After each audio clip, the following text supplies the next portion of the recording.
Fans. We're here with women's lacrosse head coach Leslie Graham. Coach, you have a couple big games coming up, starting off with Mount Olive College tonight at 6 p.m.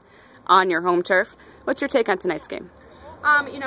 We have yet to win a game this season, but we have definitely been making progress in the right direction. Monday, when we played Queens away up there, was the first time I think that we really played together as a team, and that's a great step to see as a coach.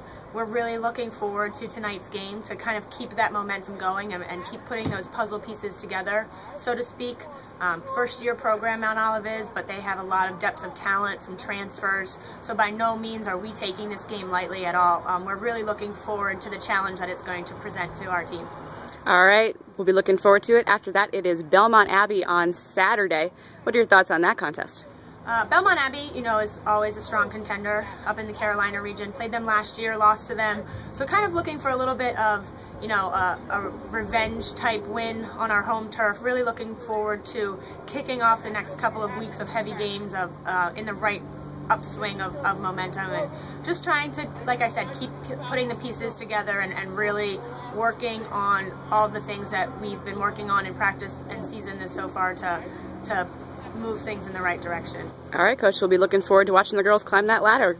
Go Lions! Go Lions!